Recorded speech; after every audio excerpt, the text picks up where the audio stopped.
Nous voici à la porte de Vanves pour un circuit de 3 km qui va nous mener jusqu'à Montparnasse.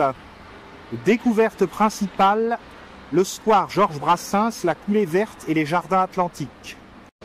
Le tramway du sud de Paris.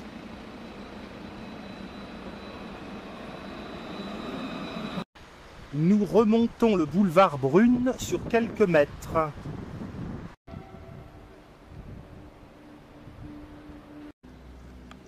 On tourne dans la rue de la Briqueterie. Le mur de l'école est couvert d'inscriptions antiques.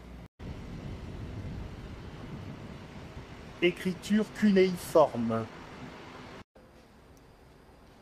Le square Alain Fournier, auteur du Grand Maulne.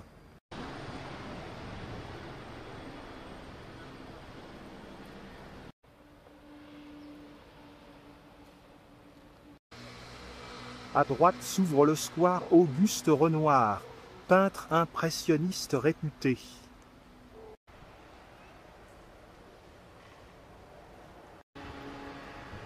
Rue Raymond Los. En face du square Auguste Renoir, la rue Castagnari. Erreur, c'est la rue Paturle avant la rue Castagnari. Bel appareillage de briques.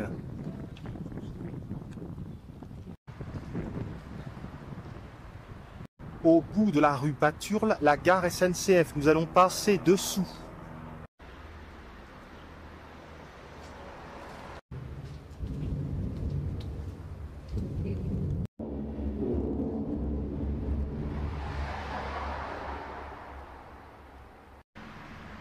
Après la gare désaffectée, nous arrivons dans la rue Baudry. Un phare en pleine ville. Sur la gauche, nous trouvons enfin la rue Castagnari. Nous nous dirigeons vers le parc Georges Brassens. Dans la halle a lieu le samedi et le dimanche le marché aux livres. Le marché aux livres ancien.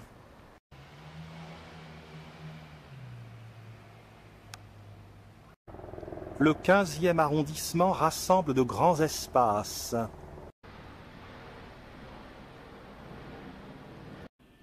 On remarque de beaux balcons fleuris rue du Sommet des Alpes. Parvenu au bout de la rue Castagnari, la rue Brancion. Et voici l'entrée du parc Georges Brassens, créé en 1984, 9 hectares. Pénétrons dans le parc Georges Brassens au niveau de l'esplanade Sylvia Montfort. Juste à l'entrée du parc, l'ancienne esplanade aux chevaux. En effet, le parc Georges Brassens est construit sur l'emplacement de l'ancien abattoir des moutons, des porcs, des vaches, des chevaux. On regroupait ici les chevaux, et le samedi et le dimanche a lieu le marché du livre ancien. La glycine nous accueille à l'entrée, hélas non fleurie à cette époque. Petite brunette.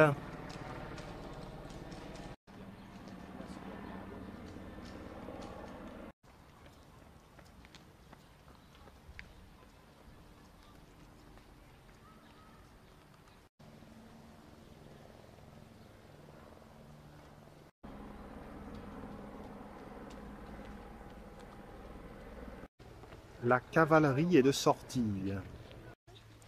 Allons voir les ruchers et la vigne.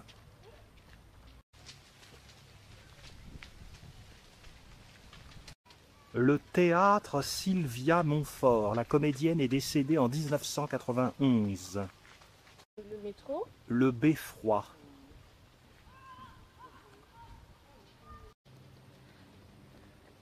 Un petit plan d'eau a été aménagé au centre du parc Georges Brassens.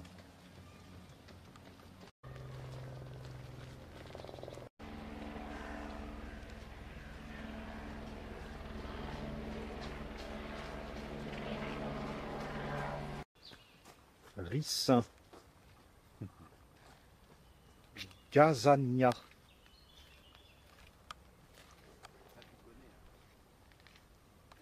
Dahlia.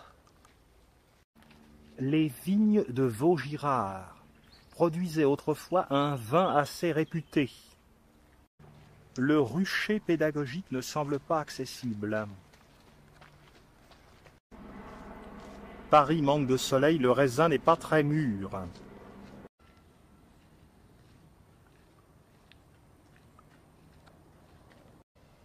Le parc Georges Brassens suit le tracé de l'ancienne petite ceinture de Paris.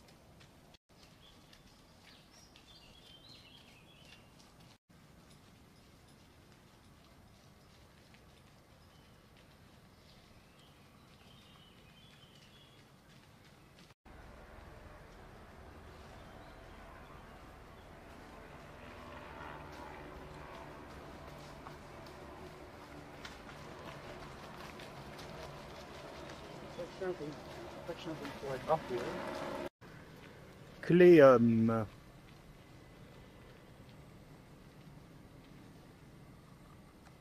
Fuchsia tige. Dahlia. Lantana. Bégonia tubéreux. Ça, là, tu connais. Impatience de Nouvelle-Guinée. Bégonia blanc.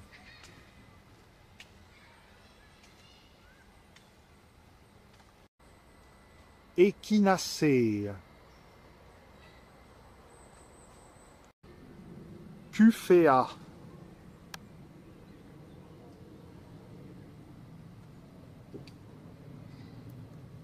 Amarante. Fuchsia. Isotoma. Hémérocale. Les gros blocs de pierre servent d'endroit de jeu pour les enfants. Oui. On descend. La silhouette du beffroi. Parc de jeux pour enfants.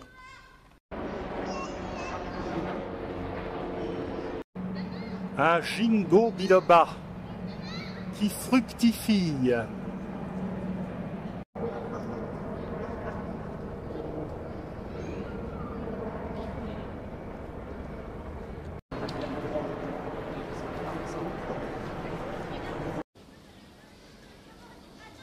Le beffroi surplombe le pavillon de vente à la criée des anciens abattoirs.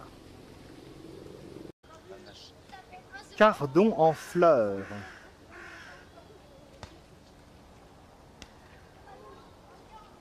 Sauge. Piment. Aubergine. Romarin. Des choux superbes.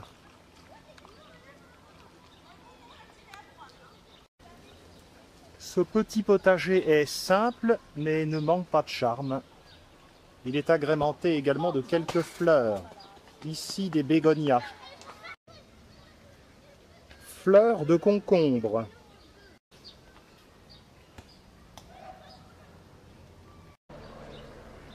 Citrouille. La stevia.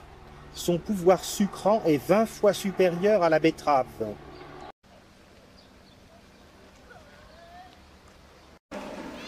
Le plan d'eau.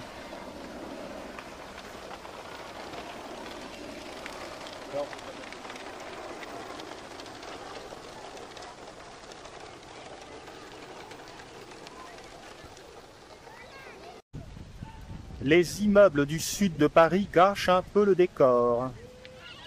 Allons voir la porte d'entrée du parc Georges Brassens, avec ses sculptures. Jardin des plantes médicinales et aromatiques. Romarin.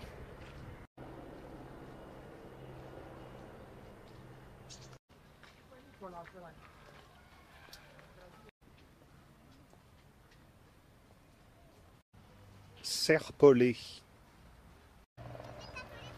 Roseraie. En sortant du parc, on aperçoit les sculptures de taureaux d'Auguste Quint.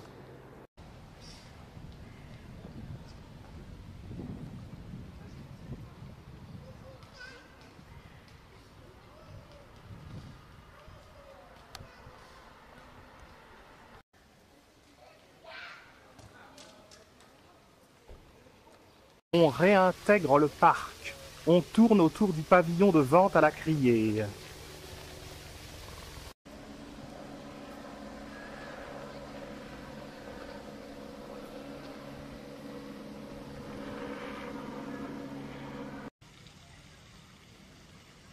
La vue depuis le beffroi n'offre rien de transcendant.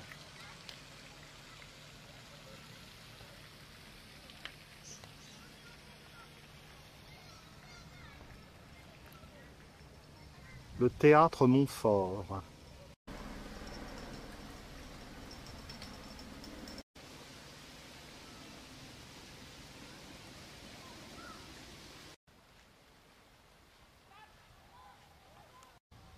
Nous voici en vue de l'originale statue de l'âne et la charrette.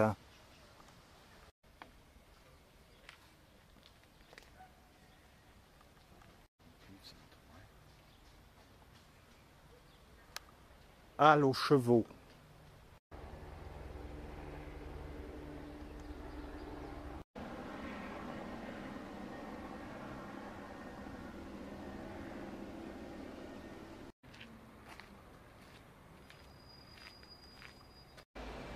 La halle aux chevaux où ces pauvres bêtes attendaient la mort. Près de la roseraie, le théâtre de marionnettes. Nous ressortons au niveau de la halle aux chevaux.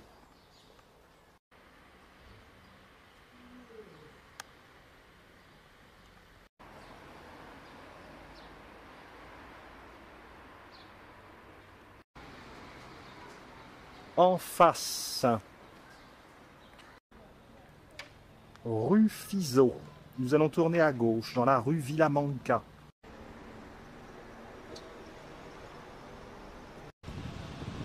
Rue de Villafranca, pardon.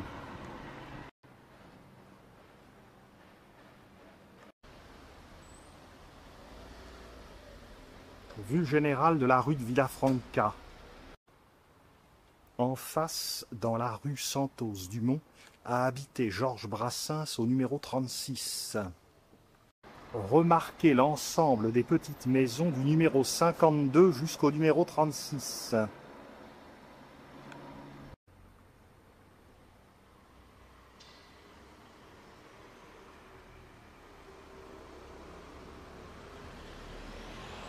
Qui n'est pas une villa, mais plutôt une rue. La Villa Santos-Dumont offre de ravissantes habitations.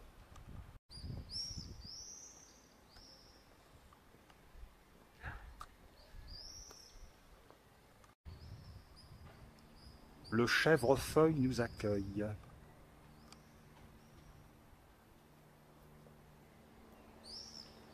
Une rue pavée.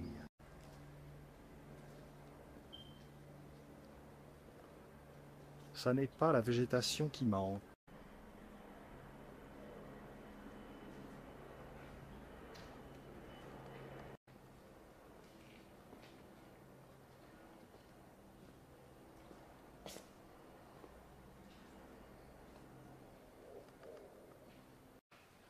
La façade de cette maison est recouverte de vignes.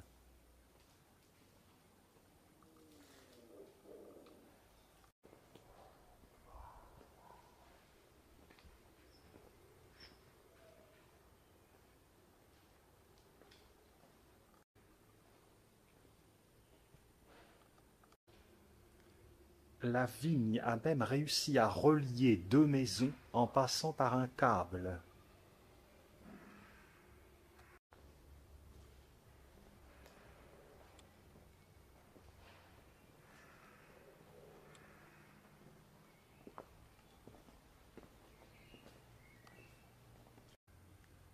La villa Santos-Dumont s'achève en impasse. Retour en arrière.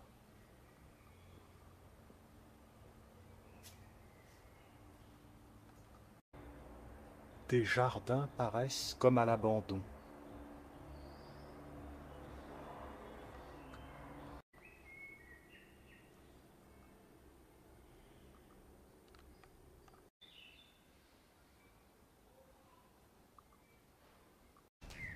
Retour dans la rue Santos-Dumont. Tournons à gauche.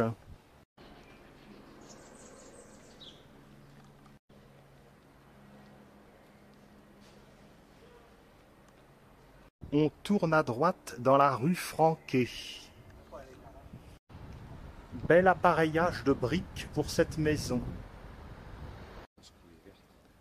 Nous nous approchons de la coulée verte.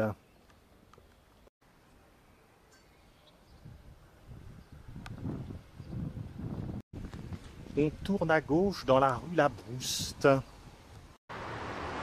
Et aussitôt à droite dans la rue Charles Weiss.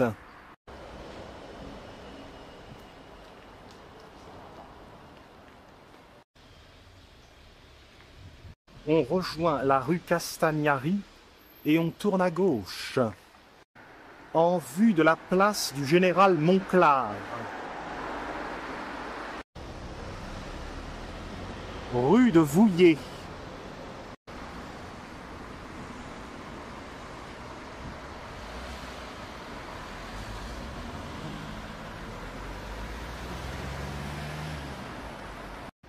On passe sous les voies ferrées de la gare Montparnasse.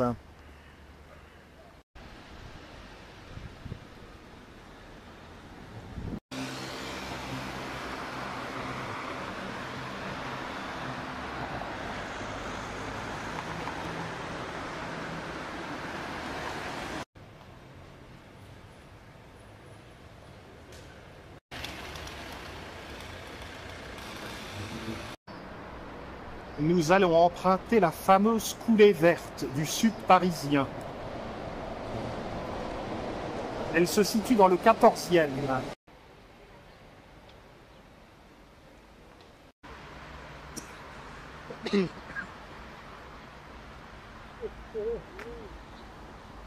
La passerelle pour accéder à la coulée verte.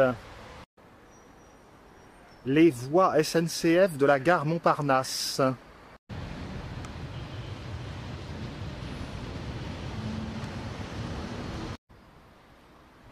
Le quartier n'est pas franchement d'une grande beauté.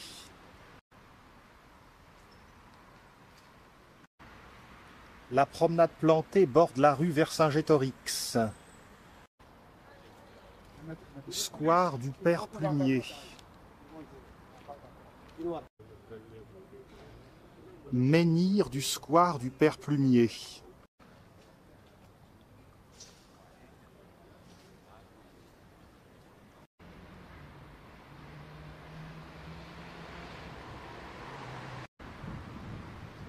Aspect de la coulée verte.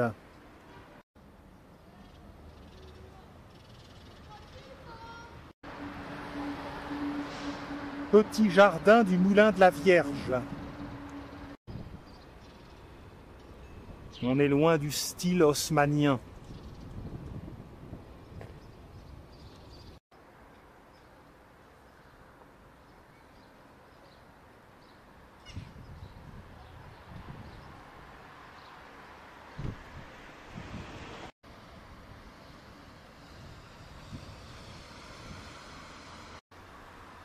Catalpa.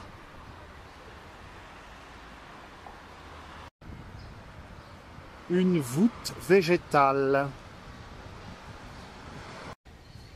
On ne pourra pas dire que cette coulée n'est pas verte. Square du cardinal Wyszynski. Nous arrivons en vue de la tour Maine-Montparnasse.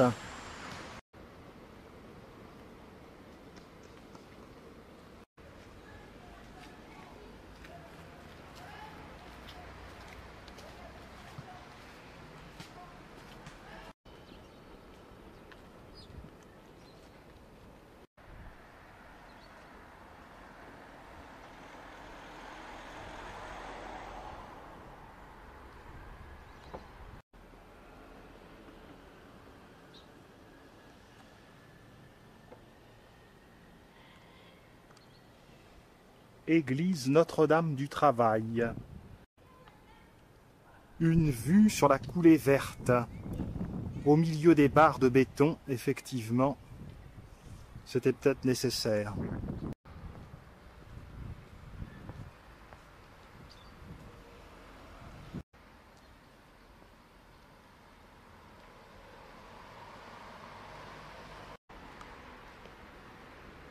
Le cardinal Wyszynski fut primat de Pologne et défenseur des droits de l'homme. Notre-Dame du Travail. Nous sommes à proximité de la place de Catalogne. Avant d'aller voir la place de Catalogne, nous allons voir le jardin des colonnes, à droite de l'église Notre-Dame du Travail.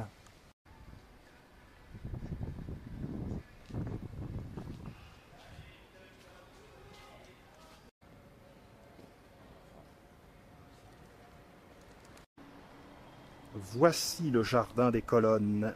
Il est juste à côté de l'église Notre-Dame du Travail. Je l'avais confondu avec le petit square attenant. Ces colonnes sont dues à l'architecte Riccardo Bofill.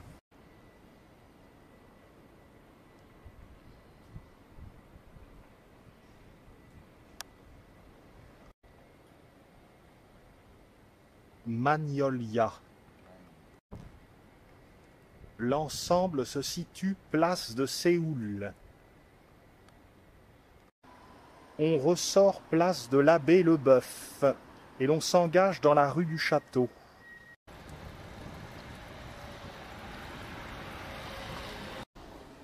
Façade le long de la rue du Château.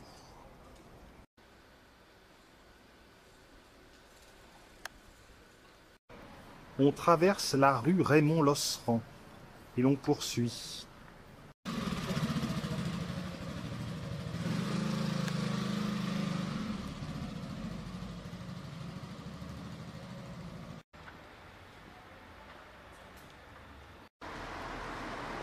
On prend à droite la rue du Moulin des Lapins.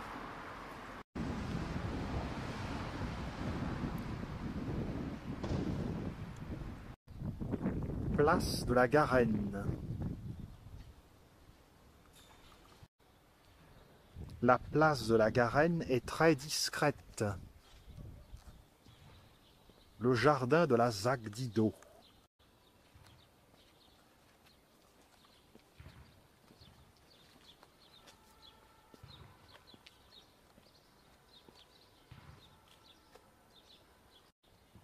Fruit du ricin.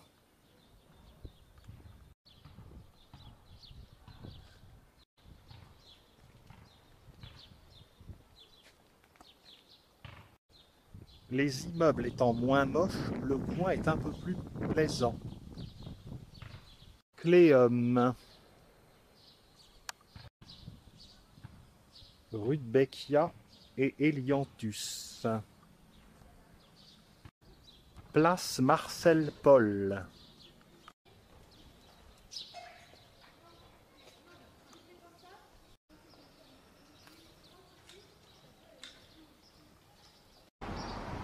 Après être revenu par la rue du Château Ouvrier, on reprend la rue Raymond-Losserand.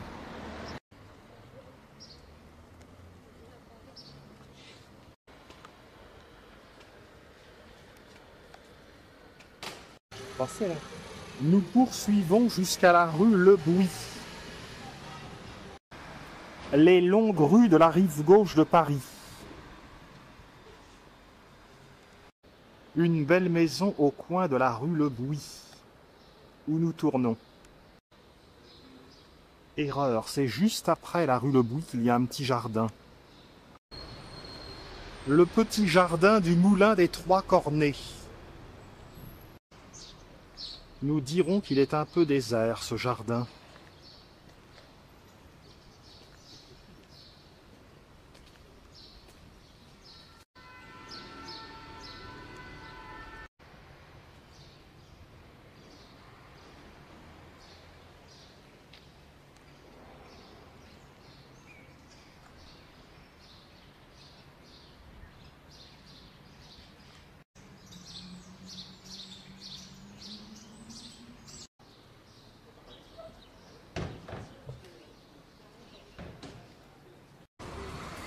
Place Brancusi.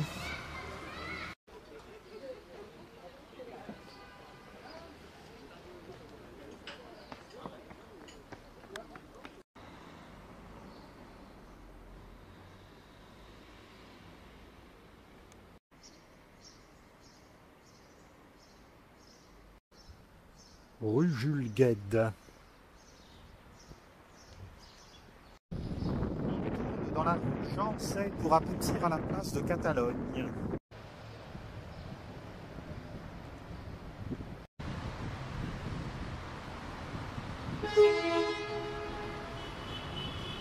Vue générale de la place de Catalogne.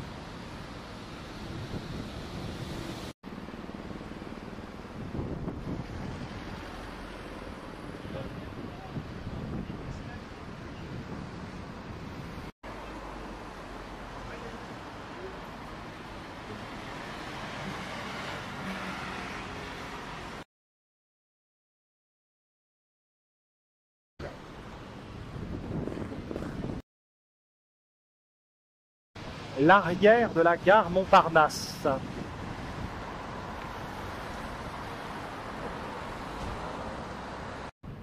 Place des 5 martyrs du lycée Buffon. Par l'allée de la 2e DB, nous allons accéder au jardin atlantique.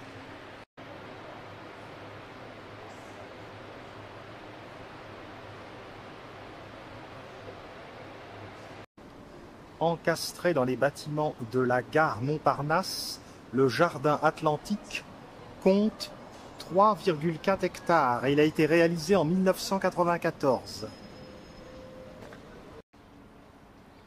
Alstromeria.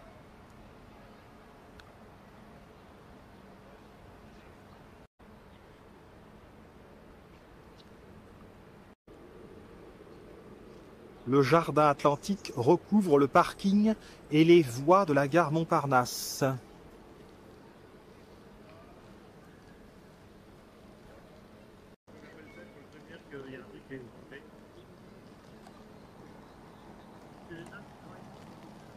Cardon en fleurs.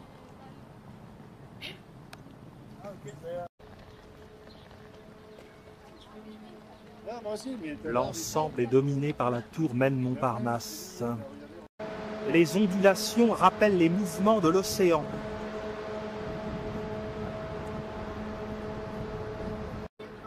Un quai de planches mène à une pergola.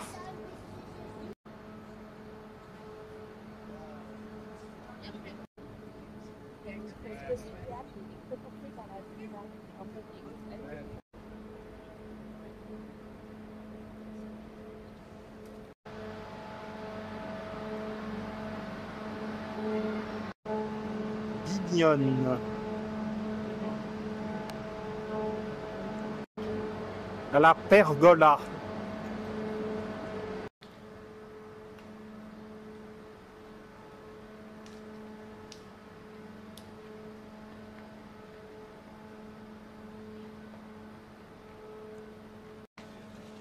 La glycine s'enroule sur les structures métalliques.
Un gigantesque thermomètre.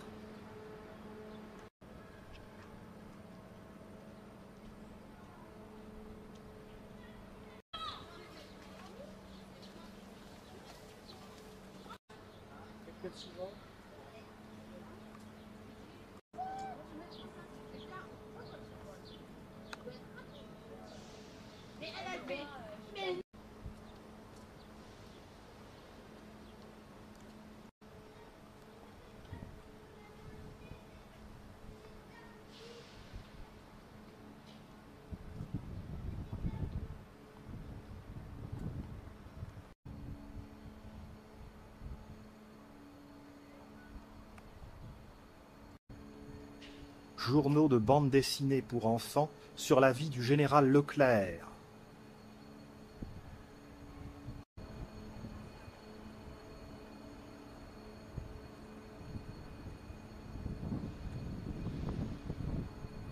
La gare Montparnasse.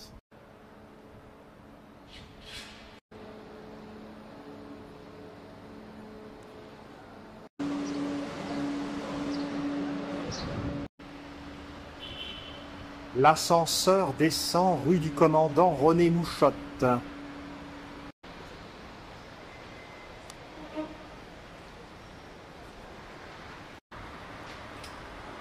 Ils ne se sont pas foulés.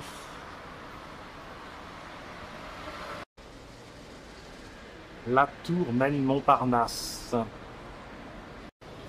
Et voici pour cette excursion qui nous ramène devant la gare Montparnasse.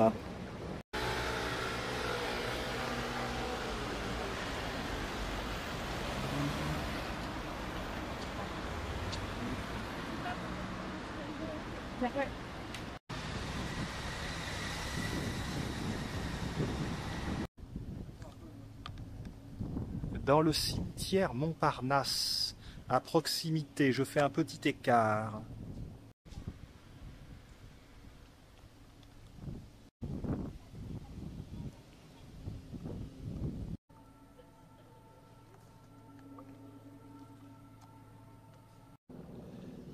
Tombe de Charles Baudelaire, décédé en 1867.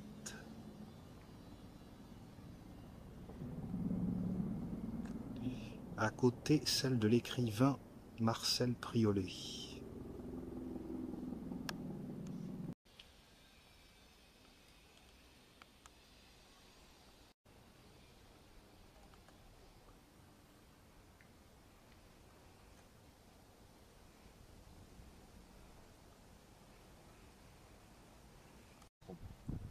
Une tombe originale. Kapi. Kapi. Mama. Gusto na eh. Papa, kapi. Le cimetière est ouvert depuis 1824 et compte 34 000 sépultures. Tombe de Serge Gainsbourg.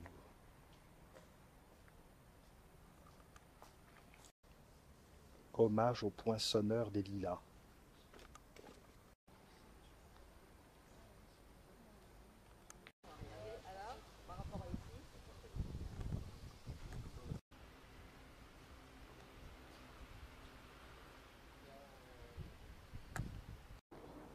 Tombe de l'historien Augustin Thierry.